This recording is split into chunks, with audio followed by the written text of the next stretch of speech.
We've been fighting a long time, and we have all lost so very much, so many loved ones gone. But you are not alone. There are pockets of resistance all around the planet. We are at the brink.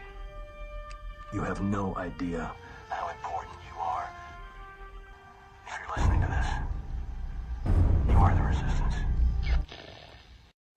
Ave Maria Stella, Dei Mater Alma, atque semper virgo,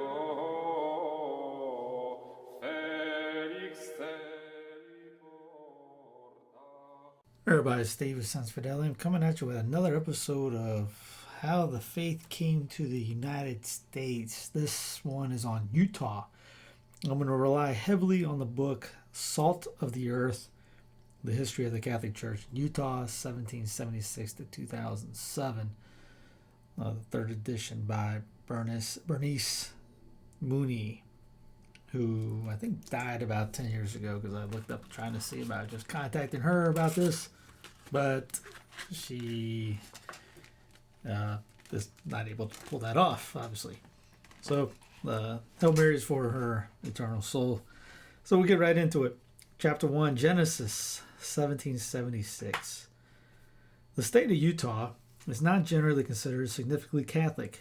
The official population estimate for the state as of July 1st, 2007, totaled 2,699,554, of which approximately 250,000, or 9.3%, were Catholic.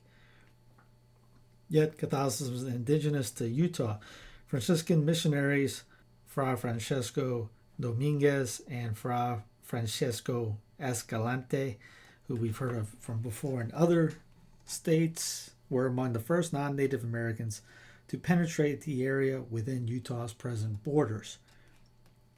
Inspired by the ancient traditions of the faith, Father Dominguez and Father Escalante led a procession of men and women who, like athletes slowly passing along an Olympian torch, gradually brought the spirit of Catholicism to every phase of the discovery and settlement of Utah territory.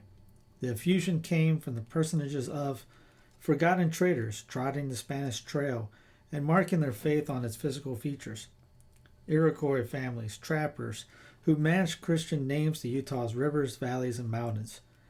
They were among the surveyors, the roadmakers, the cowboys, the freighters, the men gored by oxen, the children stolen in slavery, and the women lonely in anguish of childbirth.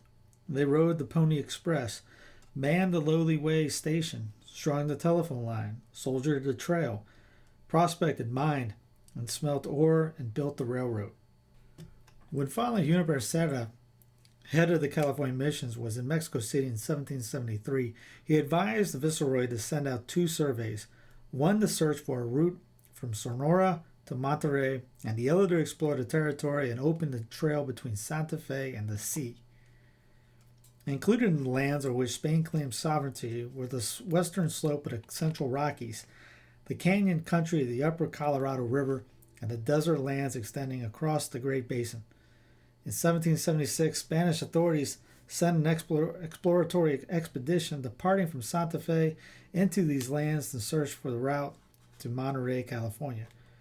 To command a party of 10 men on the venture, they chose two proven Franciscan missionaries, Father Francesco Escalante, a prospective observer, an experienced traveler, and his ecclesiastical superior in New Mexico, Father Francesco Dominguez, who would organize and direct the expedition. Born in the northern Santander Mountains of Spain, Father Escalante had crossed the ocean at age 17. He entered the Convento Grande, a seminary in Mexico City from which Father Dominguez also had graduated. Following his ordination, Father Escalante was assigned by the Franciscan province of the Holy Gospel to its custody of the conversion of St. Paul in New Mexico. He would then serve as a priest of Our Lady of Guadalupe in the pueblo of Zuni. A veteran of extensive encounters with the Zuni and Hopi Indians, Father Escalante had been among those consulted in early the search for a route from Santa Fe to California. Discouraged with the Hopis' rejection of Christianity and seeking to avoid the hazards of the California River, Val Escalante felt almost certain that the most feasible route to Monterey could be discovered by passing through the lands of the Ute Indians to the north. Father Dominguez, a native of Mexico City, had been appointed by the Francisco Provincial as a commissary visitor to inspect the missions in New Mexico and to advance the search of the trail from Santa Fe to Monterey. He was 10 years older than Father Escalante, who was about 26 years of age at the time the expedition departed Santa Fe. In 1950, historian Herbert Bolton edited a scholarly translation of the journal in which Father Escalante made daily entries. Bolton portrayed the expedition in his work, Pageant in the Wilderness, the story of the Escalante expedition to the interior basin, 1776, including the diary and itinerary. He concluded this heroic reconnaissance represented, quote, one of the great exploring expeditions of North American history, made without noise of arms and without giving offense to the natives to whose country they had traveled. The title of Bolton's work suggested that Father Escalante's leadership of the exploration might have been dominant, but Walter Briggs, in his beautifully illustrated study published in 1976, states unequivocally, quote, let there be no mistake, Dominguez, not Escalante, led the expedition. Further light upon the roles of both men is shed by respected authorities Eleanor Adams and Fra Angelico Chavez in their anointed translation of Father Dominguez's Visitation, The Mission of New Mexico, 1776. They write, quote, Fra Francisco Dominguez was not only a full partner, but the senior partner in the splendid wayfaring for which Valles de Escalante has long received the lion's share of the credit. They remained fast friends under conditions calculated to mar the best of human relationships. Val Escalante left his home mission, Our Lady of Guadalupe in the Pueblo of Zuni, for Santa Fe on June 29, 1776. There he and Father Dominguez, along with Don Pedro Mendelute, governor of Santa Fe, completed final plans for the journey into the territories of the Utes. Over a period of 5 months, the group of 10 travelers increased en route to 14 by addition of 2 guides and 2 Indian runaways, which traveled nearly 2,000 miles in a trail circling from Santa Fe to western Colorado, northern central and southern Utah, northern Arizona, and western New Mexico. Bernard Devoto describes Father Escalante's writings along the way. The journal is all gulches, canyons, mesas, mountain-sized ridges, labyrinths, mazes, and rock slides. It is all untroubled, too. Certainly the most serene document of the annals of American exploration. Father Escalante noted each day's events, often signaling off with the distance traveled every day. The entry of August 17th reads typically, today 7 leagues, which in a straight line would be 4 to the north. The entourage moved north and westward through western Colorado during August, and by September 16th had crossed into northern Utah at the site of present town Jansen. The missionaries gave Christian names to points of interest along the pristine path of Utah landscape.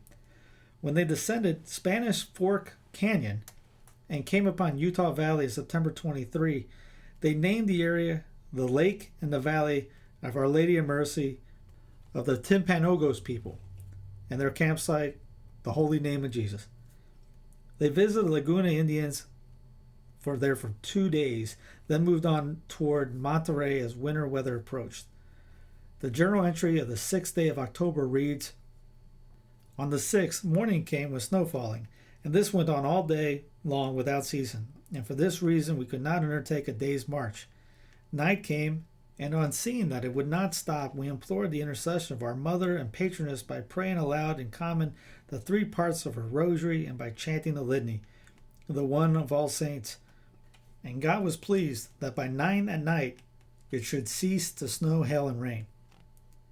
Conditions worst on the 8th day of October. Today we suffered greatly from the cold because the north wind did not cease blowing all day, and most acutely. Up to here, we had kept our intent of reaching the garrison and new establishments of Monterey, but figuring that we were still distant from them, we had many leagues left to us towards the west. Since winter had already set in most severely, for all the Sierras we managed to see in all directions were covered with snow, the weather very unsettled. We therefore feared that long before we got there the passes would be closed to us. For the provisions we had were very low by now, and so we could expose ourselves to perishing from hunger, if not from the cold. By October 11th, hungry and exhausted from the bitter cold air, the party dismounted to settle the growing tension among them over the possibility of turning back to Santa Fe. Dominguez reviewed the imminent danger of their plight in response to the opposition of Don Bernardo Miera, Don Joaquim Leon, and Andre Muniz, and then led all the travelers in fervent prayer together. They agreed to the casting of lots, and in a decisive moment of submission to God's will, the explorers abandoned their mission to Monterey. They then continued southward, and by early November entered the area now known as the northwestern corner of Arizona. After failing miserably in the hazardous attempt to cross the treacherous Colorado River at present-day Lee Ferry, they trudged on another week before discovering, farther north, the point now famous as the Crossing of the Fathers. Exhausted but exhilarated, Val Escalante recalled that night, the 7th day of November. At about 5 o'clock in the afternoon, we all accomplished the passage of the river, praising the Lord our God and firing off a number of musket shots to show the joy we felt on having triumphed over so great an obstacle that it cost us so much labor and long delay. Continuing on, they sometimes lost their way and could not find a trail to lead them through difficult areas of woods or stone that seemed impassable. Adding to their frustrations were occasional misunderstandings. An entry on November 12th relates, "Because of the persisting great cold, we held back for a spell while the rest of the companions went on ahead in order to build a fire and warm up Don Miera, who was ready to freeze on us and who we feared could not survive so much cold. That is why the rest of the companions arrived ahead of us at the spring mentioned, and before we could overtake them, kept on going without filling up the vessels which we brought along for this purpose. Because of their carelessness, we suffered great thirst tonight." Desperately short of food and water, by November 13th, they had nothing to eat except roasted leather, and 2 days later, no supper at all. Val Escalante's writings captured these times of misery as well as moments of euphoria, as the expedition traversed nearly 2,000 miles of western mountains, rivers, and desert and valley terrain, all unknown and unpredictable.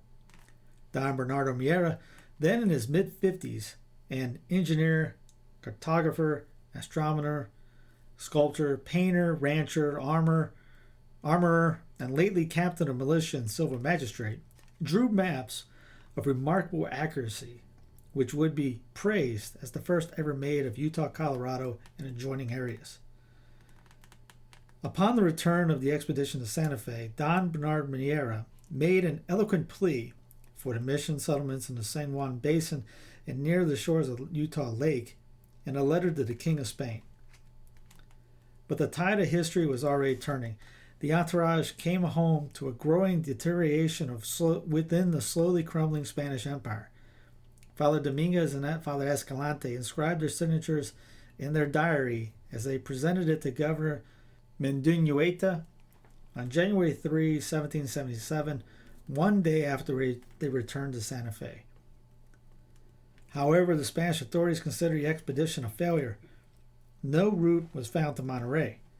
This judgment overlooked the trails that the expedition had opened up to guide future explorers and travelers, and also the recorded experience of the major unknown wilderness and its people.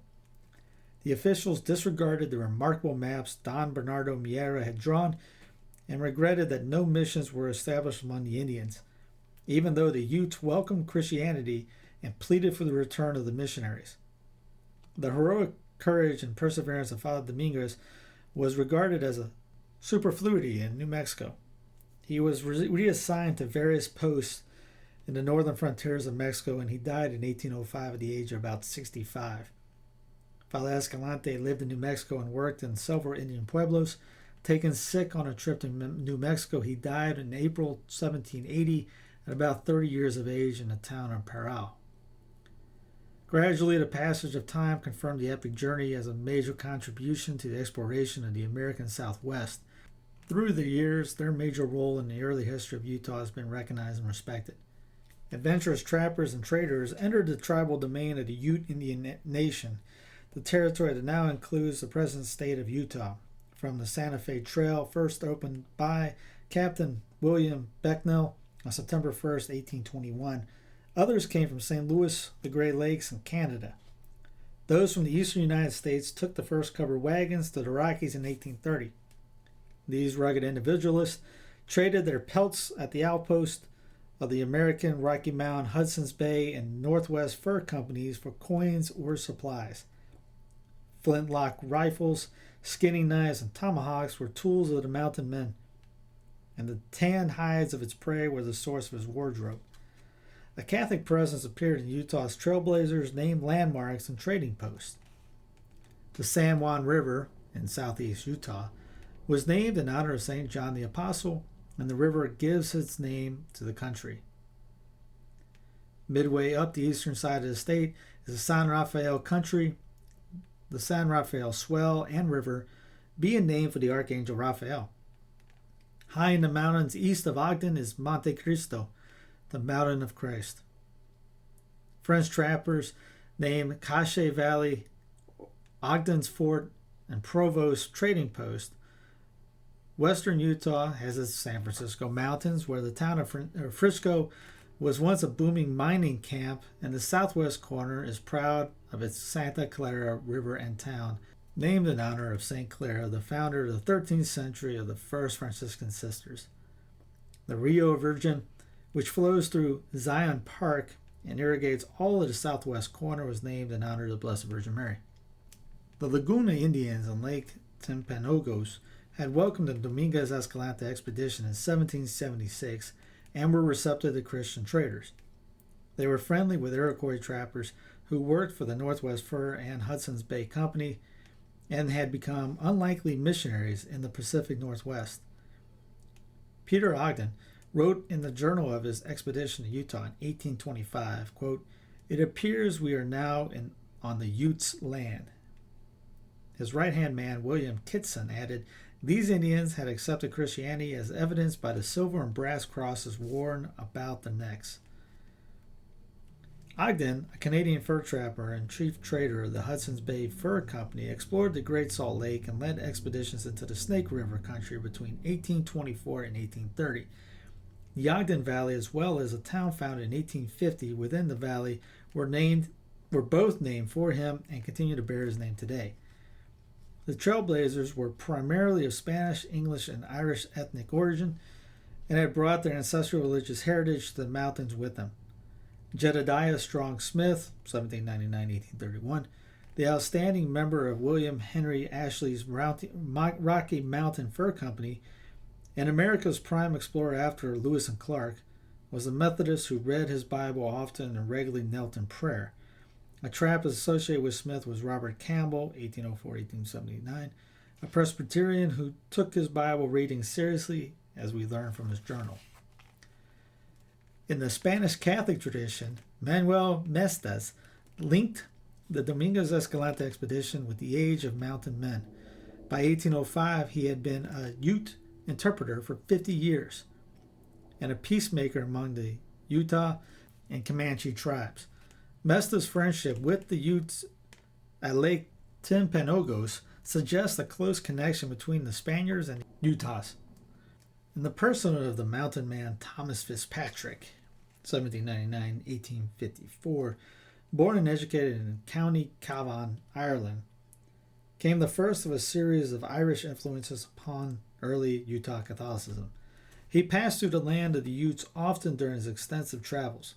Historian Hoffman wrote of Fitzpatrick, "No other man is so representative of his epoch. He was one of the little party that in March 1824 made the effective discovery of the South Pass, the future gateway to Oregon. He was the leader of the trapper bands, an explorer of the wilderness, an Indian fighter, and head of the Rocky Mountain Fur Company." In 1831, Fitzpatrick rescued a starving Arapaho boy who was about 6 years old and whom he named Friday. Schooled in St. Louis, Friday became conversant in both English and Arapaho and served as a translator for Fitzpatrick, who had been appointed by the federal government as the first Indian agent of the tribes of the Plains. At age 50, likely in November 1849, Fitzpatrick married as his lawful wife Margaret, the daughter of John Poisal and Snake Woman, the sister of Chief Left Hand. Fitzpatrick named their first child, a son, Andrew Jackson, in support of President Jackson and his doctrine of manifest destiny.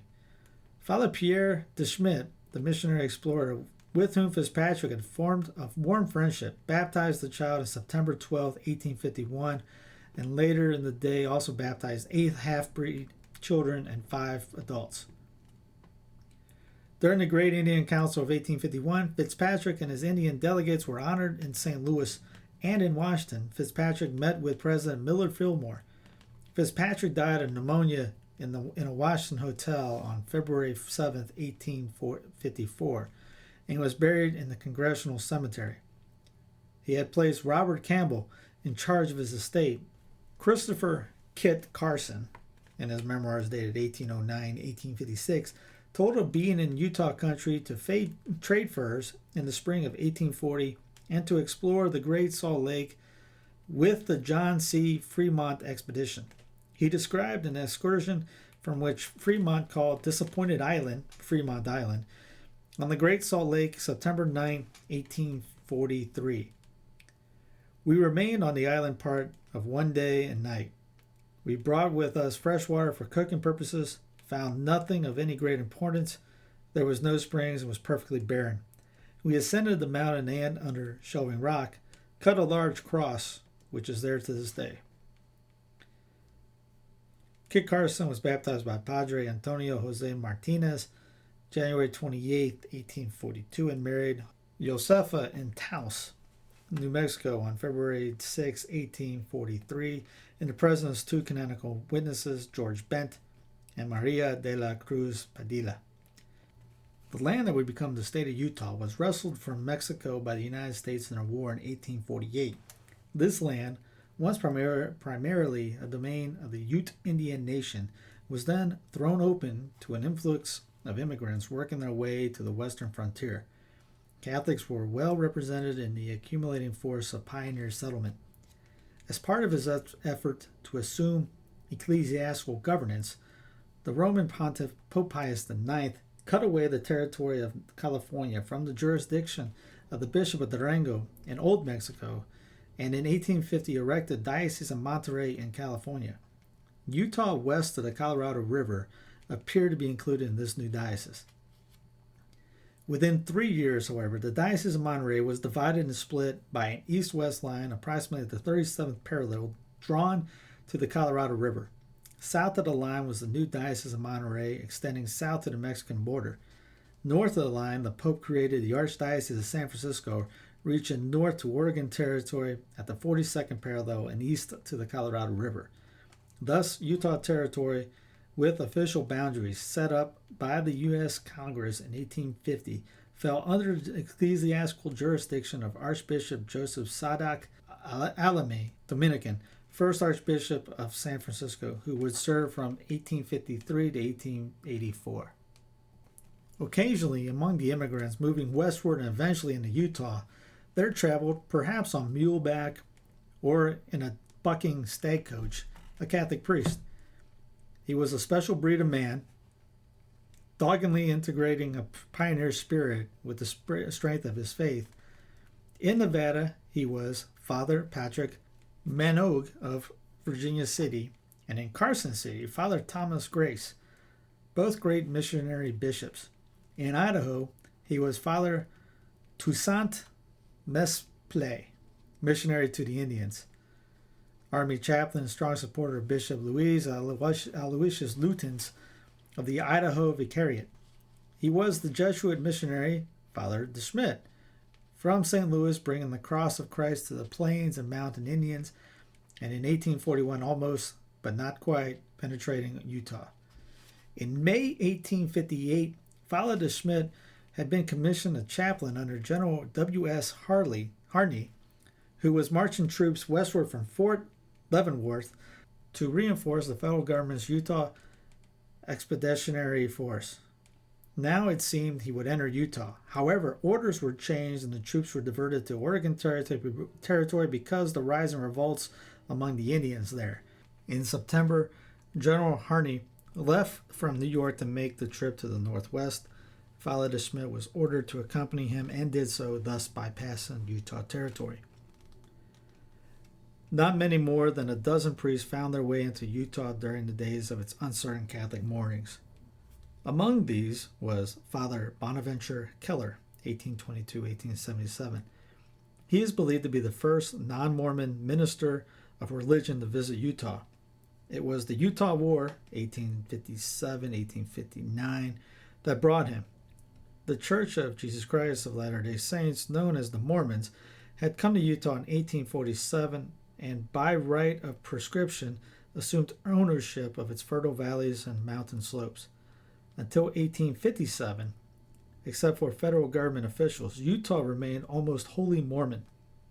But the territorial claims of the theocratic settlement and the publication of a revelation on celestial marriage with its accompanying issue of polygamy aroused growing national concern. The social and religious conflict that followed escalated into the Utah War that ultimately confirmed the authority of the federal government in Utah territory. From that period on, people of all faiths entered Utah territory. Among them were military men, merchants, miners, and stagecoach and Pony Express personnel.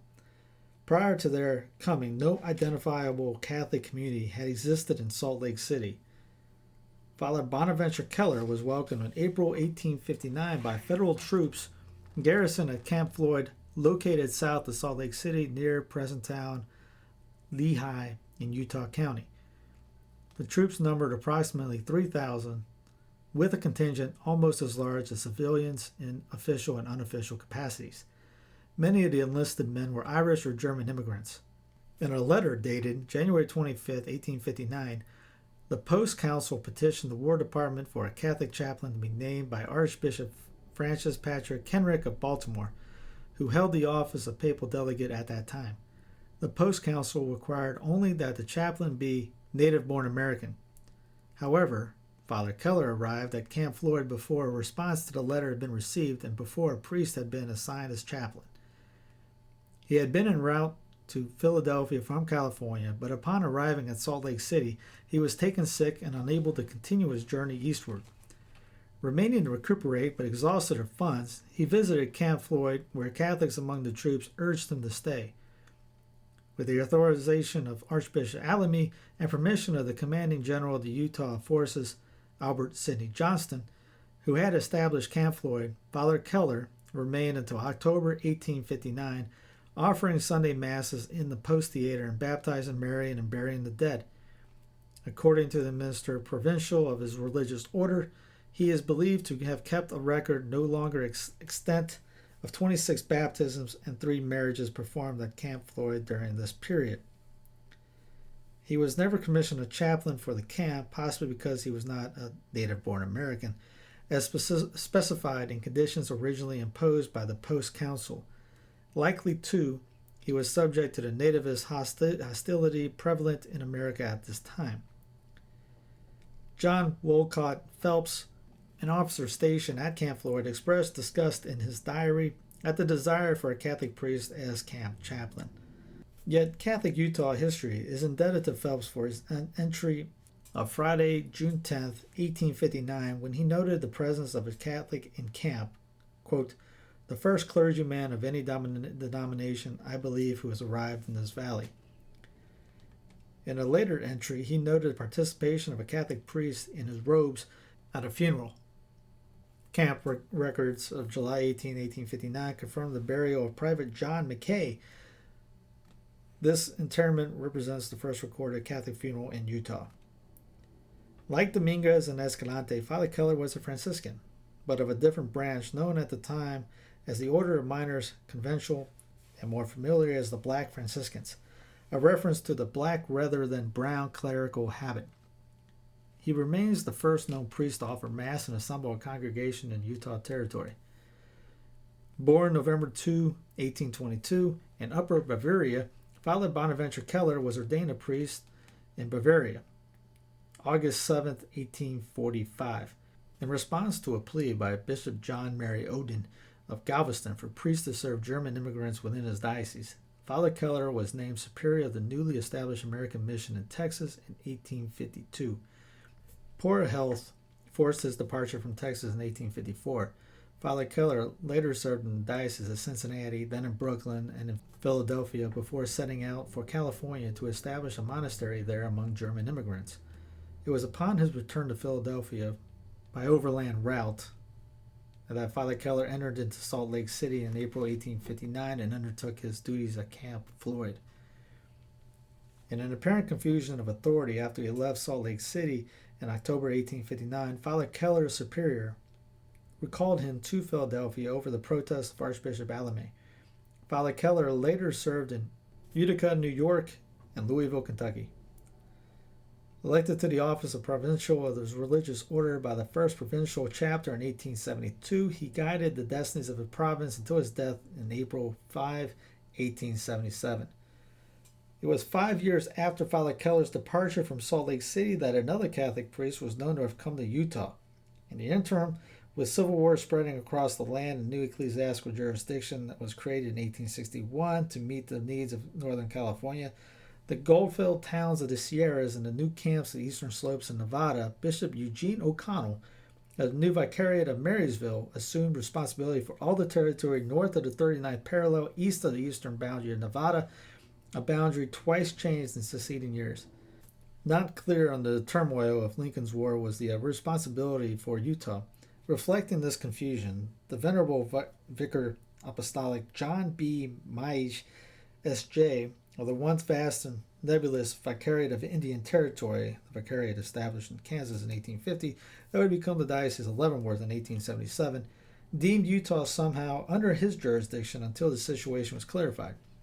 He urged a visit to Utah by Father Joseph Mashbuff of Denver, Colorado, who would be named Vicar Bishop of the Vicariate of Colorado, Utah from 1868 to 1870. Meanwhile, Father Jean-Baptiste Raverde of the Diocese of Santa Fe had been sent in 1860 to Pikes Peak region in Colorado following the gold rush there in 1859. Father Raverde later joined the Camp Douglas in Salt Lake City, arriving there in September 1864. He remained several days instructing children and blessing the graves of the soldiers. The Salt Lake newspaper, the Daily Union Vedette, reported that he offered Mass on Sunday, September 26, 1864, at the Camp Theater, noting also that he baptized 6 children. He would remain until Wednesday, the newspaper read, and Mass would be celebrated each day at 7 a.m. Father Raverde then moved on to the goldfields of Bannock and Virginia City in Montana Territory. The next priest to appear upon the Utah scene was Father Edward Kelly, who anchored the Catholic Church in Salt Lake City. Ordained by Archbishop Alame in July 16, 1865 for the Vicariate of Marysville, where he was temporarily assigned, he recorded his first baptism on August 6 that same year. He then assisted Father Patrick O'Reilly in Gold Hill, Nevada, and from there moved on to establish the church in Austin, Nevada, where he remained until late April 1866. 3 days east of Austin, by way of overland stage, lay Salt Lake City, and from nearby Camp Douglas came the call to Father Kelly to attend the sick and dying. It is unknown whether Father Kelly came to Salt Lake City as pastor of Austin intending to establish a mission, or whether he came upon special assignment. Perhaps General Patrick Edward Connor, founder and commander of Fort Douglas, anticipating his retirement in June 6, 1866, had urged a priest to come. Also, Bishop Alame would likely have desired to send a priest to look for the situation in Salt Lake City, for in a Western movement of America, no Catholic bishop quite knew what to do about the land of the Mormons. Salt Lake City, an incorporated city, was located in a territory through which it became apparent that transcontinental railroad would soon pass. The Mormon community was stable, for it was planted upon the land. Not so the Catholics. They were soldiers, miners, mule skinners, stage drivers, telegraph operators, prospectors, tavern keepers, men who, except for the few merchants and professions among them, might pick up and leave at any time. Still, they needed the ministrations of a priest.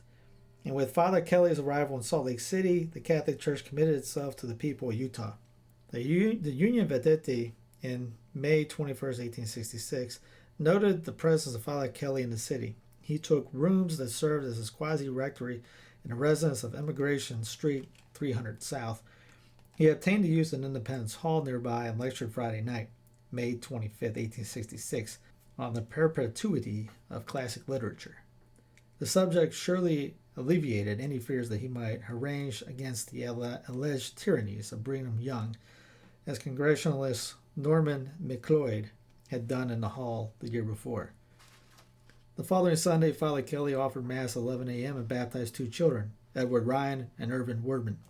On Monday, he baptized Edmund Milford. On the following Saturday, 5 others, possibly at Camp Douglas, and on Sunday, June 3rd, 2 more. That Sunday, he offered early Mass at Camp Douglas and one later Independence Hall in the city. And shortly thereafter, he traveled to Stockton, then the only town in Utah founded by non-Mormons. He remained there a week, offering Sunday Mass on June 10th and baptizing 4 children. Returned to Salt Lake City to celebrate a Mass on June 17th, went again to Stockton for a baptism on Monday, and returned to take the overland stage for Austin on Saturday, June 23rd, 1866. The newspaper expressed, quote, "the hope that he may again visit our city for a longer period." The first edition of Intermountain Catholic newspaper, dated October 7, 1899, confirmed that Father Kelly did revisit Utah, but not until 1876. He preached in Salt Lake City on January 16th that year. He also met with Brigham Young and received an autographed book from him. Then he returned to Austin, where his last baptism was recorded August 28, 1876. He is believed to have, quote, left Grass Valley Diocese in 1876 to enter a monastery. Later writings revealed no more about him. The desert somehow claimed him to itself. Father Toussaint Mespli, 1824-1895, a kind of missionary at large who had served the vicariate in Idaho Territory since June 1863, paid occasional visits to Utah for over a decade. On February 11, 1873, he wrote Bishop O. Gorman at Utah, urgent appointment of a bishop for Montana and Utah. Finally, a decision of February 5, 1868, resolved the matter of jurisdiction. Colorado and Utah were erected by papal brief into a vicariate. The Very Reverend Joseph Mashbuff was consecrated bishop in St. Peter Cathedral in Cincinnati on August 16, 1868, to serve the new vicariate of Colorado, Utah. After completing visits throughout his vicariate, during the following months, Bishop Mashbuff set out for Utah. He caught the stage from Cheyenne, rode a regular passenger train to Laramie, and then climbed aboard a work train to the end of the line in Green River. Continuing by stage, he arrived in Salt Lake City Sunday morning, November 20, 1868, and was escorted to Camp Douglas by General Connor. There he offered Mass, instructed, baptized, and confirmed Catholics of the small community in the city. He remained until December 10, 1868, and then returned to Denver. En route, the unexpected cold bath of his overturned stagecoach during the Bear River crossing reflected the often hazardous trail of that era. Before leaving for Europe in May 1869 in search of priests to work this vast territory, Bishop Mashbuff entrusted Catholic Utah to the care of Father Honoré Bourillon, who arrived at Corinne in 1869, probably in the fall. He remained only 6 weeks, complaining later to the bishop about the transient Catholic population scattered far and wide and frequently quite poor. Yet to this priest belongs the honor of offering Mass for the first known time in Ogden and Corinne. His successor, Father John Foley, was expected to center his activities in Corinne, projected then as the Gentile capital of Utah. He arrived there in September 1870, but by December he moved to Salt Lake City, where he remodeled the little adobe building on the land Father Kelly had purchased on 2nd East. From there, Father Foley regularly visited Corinne as a mission. Then once more, Rome intervened in the matter jurisdiction of Utah Territory. Permission was granted for Bishop Mashbuff to be relieved of the responsibility of Utah, and he recalled Father Foley. Archbishop Alamy of San Francisco again accepted Utah as part of his archdiocese, and with a few more priests now at his disposal, quickly moved towards the establishment of a parish in Utah Territory. Father Patrick Walsh was sent, apparently with instructions to erect a church. The training in Corrine on a June day in 1871, he was met with a warm welcome, but plans proposed for a church and a school there never materialized. Father Walsh moved on to Salt Lake City, taking up residence in the adobe building Father Foley had remodeled on the site purchased in 1866. There, he set plans in motion for a new church to replace the temporary chapel. To Henry Mohim of Corrine went the contract for design and construction of the edifice. Before year's end, the church was well underway. Bishop Alamy traveled to Utah for his dedication on Sunday, November 26, 1871, named in honor of St. Mary Magdalene. The church was the first in Catholic Utah, affectionately known as St. Mary Church. The humble house of God was destined to become a pro-cathedral of the future diocese. The Salt Lake Tribune of November 27, 1871 described the building that was in its unfinished condition, quote, "The outer walls and buttresses are built of red bricks with substantial foundation of sandstone. The walls are 84 feet in length and 34 feet in width, having a height of 26 feet. The cupola, which will be finished with a roof of Gothic curve surmounted by a large gilt cross, a provision being built for a bell about 400 pounds. The side walls of the main building are pierced with Gothic lancet windows. The ceiling is three-sided and is 26 feet from the floor. The apse at the altar end of the church has a curved ceiling. The altar is of highly floriated Gothic architecture, being of sturdy medieval design. The little altar to the left, displaying the gilt monogram IHS, was surmounted by a three-quarter length picture, a brilliant chrome, of the Assumption of the Virgin by Murillo. The original is the famous picture valued at 40,000 pounds. Of the ceremony itself, the newspaper reported, quote, "The Catholics, forming but a small section of the audience, occupied the seats immediately in front of the altar, the Mormon and Gentile in general being on the back ones, in the gallery with the choir, and standing at the entrance porch. The ceremony of the dedication services, as well as the ritual of the Mass itself, was very interesting to the auditors, many of them having never witnessed the like before, or witnessing it years ago in Catholic communities in remote regions of Europe and America. The entire cost of the church, when finished, being estimated by the father at $9,000.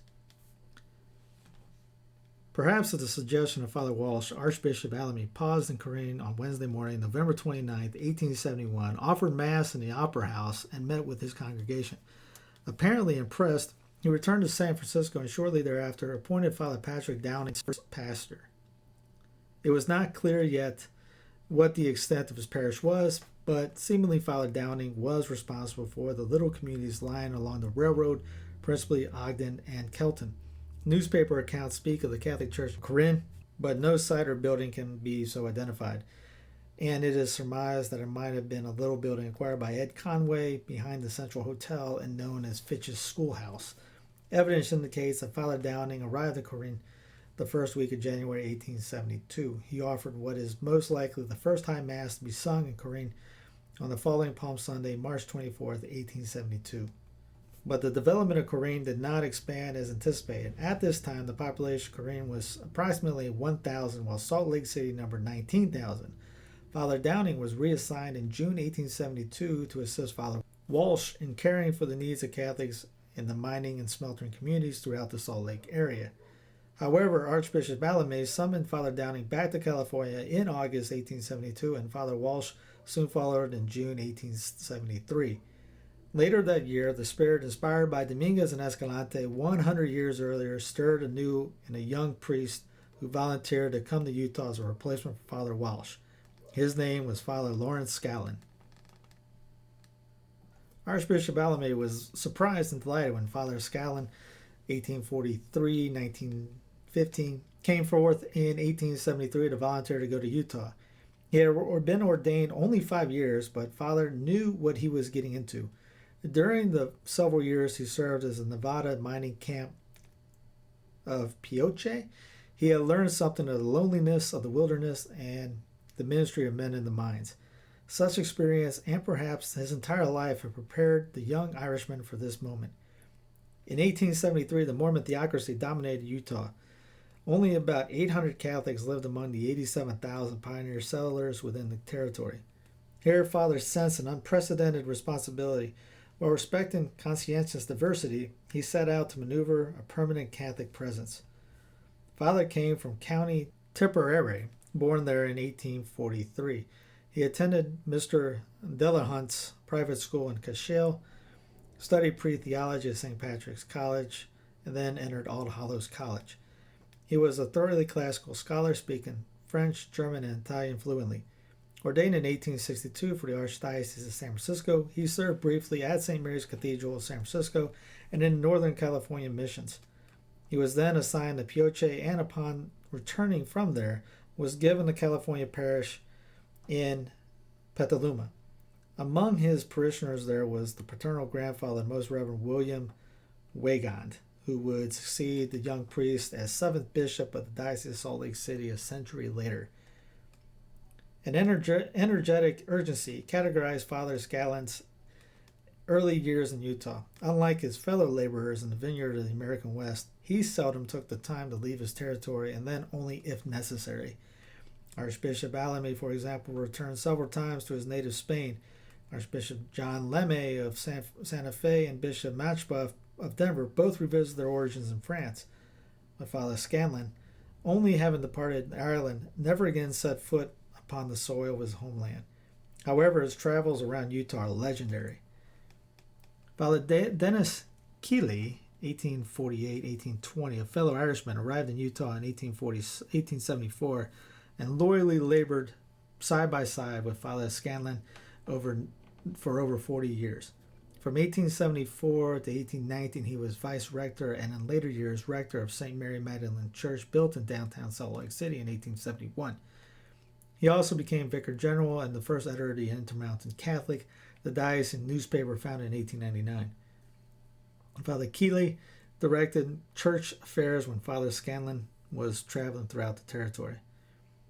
In 1875, Father Scanlon invited sisters of the Congregation of the Holy Cross in South Bend, Indiana, to join the missionary effort in Utah.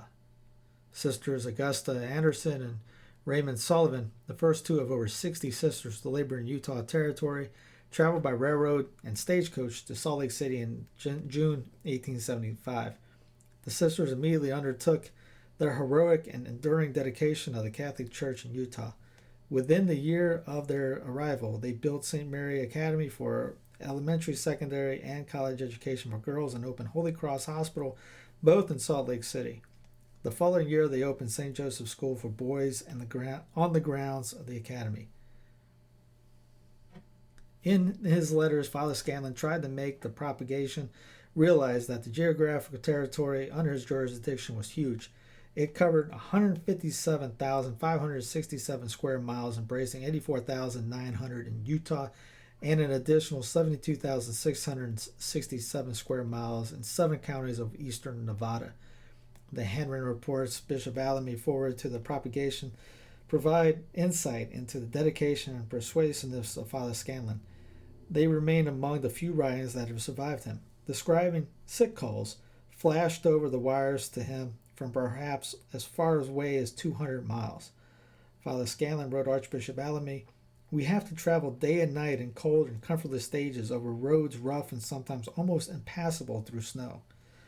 Father Scanlon once rode horseback over the 375 miles from Salt Lake City to Silver Reef in southern Utah, and on a trip to Tintic, he lived 3 weeks in a log cabin, sleeping at night with his blankets on the floor. In a letter in the late 1870s to Archbishop Alamy, he mentioned a visit with, quote, a small band of Indians numbering 500 for 10 days. In the absence of Father Scanlon, Father Keeley occasionally submitted an annual report sent through Archbishop Alamy to the propagation. Quote, last spring, Father made a visit to the little town, Provo, 80 miles from Salt Lake, where he remained 5 weeks, preaching twice on Sundays and catechizing such as desired information during the week. He was always greeted with a full house and when lecturing, and could boast of only one Catholic family in his congregation. When required, Father Keeley himself made missionary journeys. Thus, he reported to the propagation office on November 1st, 1884. Last September, I traveled over the part of the railroad which lay within the borders of Utah, a distance of 350 miles. At every 10 miles distance, 2 or 3 men, with their assistants, were in charge of the same number of miles of track. Of the men in charge, nearly all were Catholics and mostly all unmarried. In that distance, I met only 5 Catholic families. Describing another trip, he wrote, "In May, I visited a military fort which is 250 miles from Salt Lake. The fort is 7 miles from an Indian reservation where 3,000 Indians are camped. Escorted by 6 soldiers, we set out on a 3 days journey over uninhabited and uninhabitable country, carrying our bedding and provisions for the journey. 2 nights we camped in sagebrush, where we found a small stream of water. Some of the Indians visit the fort every day. I met their great chief, Colorado, who 2 months later was on the warpath. The size and seemingly endless territory remained overwhelming. Scanlon told the propagation on October 14th, 1877, during the past year, finding that 2 priests were entirely inadequate to work to be done here, I applied to His Grace, the Archbishop of San Francisco, for another assistant whom he kindly and promptly sent me. This increase of the clergy obliged me to erect a few additional rooms to those already adjoining the rear of the church." Father Scanlon's physical stamina proved one of his greatest resources. He was over 6 feet tall in stature and weighed 200 pounds. It was not unusual to see his robust figure driving a horse and plow on the grounds of Holy Cross Hospital, opened by the Holy Cross Sisters in 1881. However, a serious bout of mountain fever had afflicted him in Nevada in 1869, and apparently his health was a concern on at least one occasion in his early years in Salt Lake City. Archbishop Alamy confided to the propagation on November 4, 1879, that the pastor of Salt Lake City is just recovering from a severe attack of sickness, which made me feel quite uneasy. In 1875, Father Scanlon joined St. Joseph Parish in Ogden. He regularly visited the small Catholic communities throughout the northern counties of Utah. The Holy Cross Sisters opened Sacred Heart Academy in Ogden in 1878 for elementary and high school girls. In 1882, the sisters also founded St. Joseph Parish School in Ogden, a coeducational elementary school teaching grades 1 through 8. The sisters would later open St. Joseph High School in 1929. Both of these schools, elementary and high school, continue to operate in Ogden today. In 1880, Father Scanlon reported 6 years ago there was no sister here. Now there are over 40 and still they come. These sisters have done more to remove prejudice and give tone and prominence to our cause than we priests could have done in many years of hard work. Recognizing the spirited determination of the expanding community in Utah Territory, Pope Leo XIII established the Vicariate of Utah and Eastern Nevada in 1886. He appointed Father Scanlon as Vicar Apostolic, a position similar to a bishop and a missionary. While also placing several eastern and southern counties in Nevada under the new bishop's authority in Utah Territory.